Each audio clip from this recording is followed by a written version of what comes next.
A beautiful sister, her soul sister of mine, and Maria and I met at college, actually, and I just happened to be working at the college booth today. Can you believe it?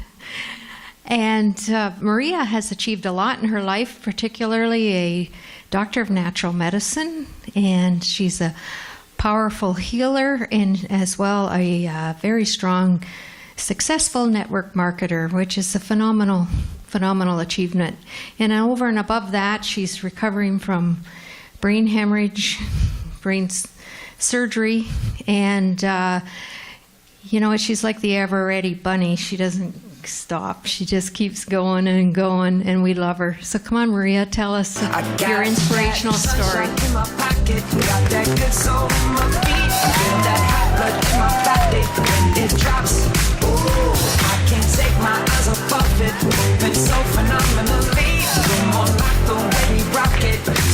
Well, hello.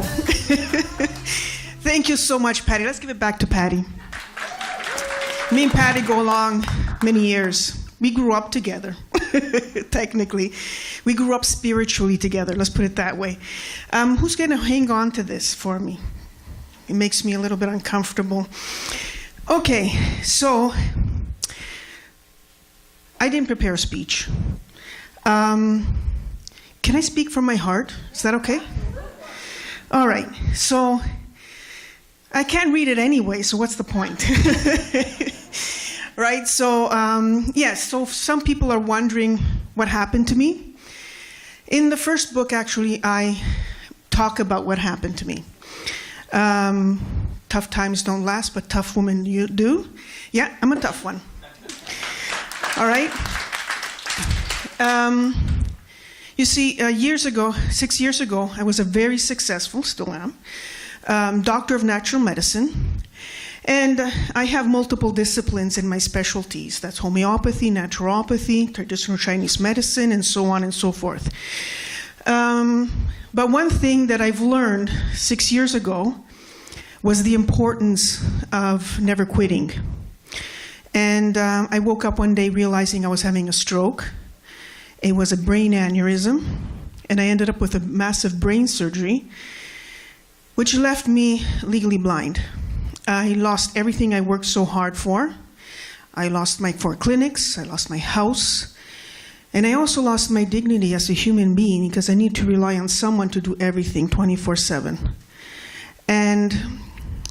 But what I've learned is that I'm alive. And because I'm alive, I can live experiences. And because I can live experiences, I can share my point of view. A point of view that not many have. A point of view that I am blessed to use, living a life as a blind, because I can see beyond sight. I can hear beyond hearing.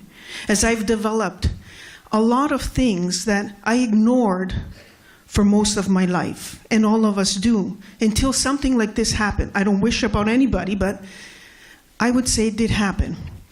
And now in my second book, in the second volume, where we're talking about making poor choices, that's what I'm speaking about in this chapter, and what lessons we learn from these poor choices. Has anybody made a poor choice before? Yep. So as we're making these poor choices, we have to know that there's a purpose for those poor choices, for major transformation.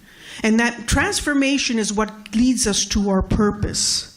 And in my chapter, I talk about an experience in regards to having a dear friend of mine live a horrific moment in her life where she actually lost her marriage and everything because of a poor decision. Had left the country, had moved to a better place, and decided to start her life all over again. But what was the best thing? And this topic of the book is From Burnout to Victory.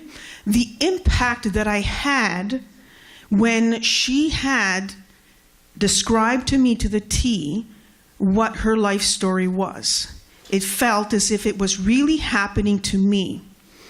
And that impact actually brought me to a lesson in where she had learned how to capitalize on her poor choice and get to victory. So, as I asked before, has anybody had made any poor choices? And you know what? Those poor choices, that everybody lift your hands up, because there's everybody in here did that, okay? So, and if you're not, you're lying. All right? Even making a choice in food. You know, you're standing 3 hours in front of a menu trying to figure out, okay, what is it that I'm going to have at the end? You get fries and a burger. That's always a poor choice. And then you learn a huge lesson. Tomorrow morning is going to be a great morning.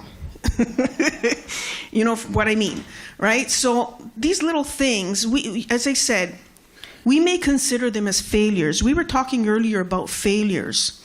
Well, welcome them. It's nothing more than a stepping stone for you to grow. It's nothing more than a stepping stone for you to realize that you're alive and you have a purpose. Does anyone in this room have doubts about their purpose? Hands?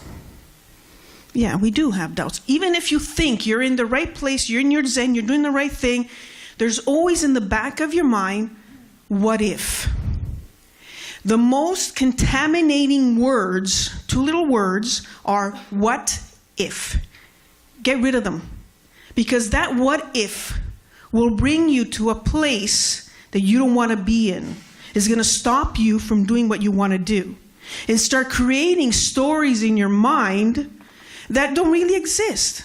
Remember we were talking about fear before? Sabir was talking about fear, false evidence appearing real. Yeah, that's what I'm talking about. The what if triggers fear, triggers a story, triggers the blockage from you from moving forward. There is no reason for you to doubt what's happening right now, in this moment, in this time. Do you think I had a great reason to doubt what was happening to me? It took me 4 months to get off a deathbed, and I lost everything I worked so hard for, my clinics, my house, and everything. You think I was looking for that? But I capitalized on it. And what I'm telling about capitalizing is, what did I learn? What did I learn that allowed me to move forward in my life? In which way can I make a difference in inspiring people to never quit? In which way can I make a difference in people's lives so that they will never stop being who they're meant to be? Now, I don't know what time it is. And I don't know how much time I have. I have no idea. I can't see anybody. The light is just all over the place. But I'm going to leave you with one thought. Don't worry, we can't see either. We're not 2/3 blind. Okay, cool. That makes me feel better. All right, so one thought that I want to leave for you. Let's call it food for thought. And something that I wish for you to think about, okay? In the moment that you're doubting your purpose, I'm going to teach you a little exercise, okay? Whenever you think about something, you understand that we're made of energy. And that thought is generating a vibration. And that vibration generates a frequency. Do you follow my conversation? Okay, you all agree with me with this? We're made of energy, right? From our cells, our DNA, we're made of energy. And we vibrate at a certain frequency. What triggers the alteration of our frequency is thought. Is belief. And the moment that we trigger that thought and that belief and therefore alters our frequency, well, guess what? We attract that frequency. You attract, if it's something negative or lower frequency, you will attract a lower frequency. So would you agree that maybe you should be at a higher frequency? You sure? And why are you thinking negative? Like, why? We do it. That's what the mind does. So when you catch yourself thinking negative, what you want to do is get that thought and process it in a different way. Instead of keeping it here and saying the what if thing and creating the story, bring it down to your pelvis. We have something called Tantien. It's right here in your pelvis. This is where the truth is. Right here. Everybody heard about gut feeling? You see, we have Lisa there, Rizzo, that has an enhanced skill of mediumship. I have news for you. We're born with it. So some people use it and some people don't. Some people trust it, some people don't. I encourage you to trust it because we all have the gift. We're all born with it.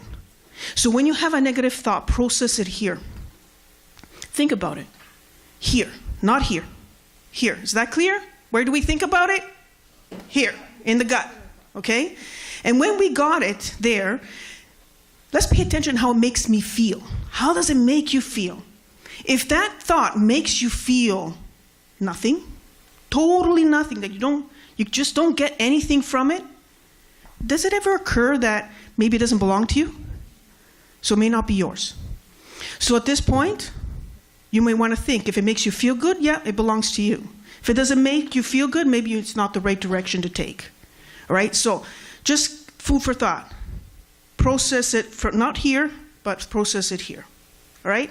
So I thank you all for listening and being patient with me.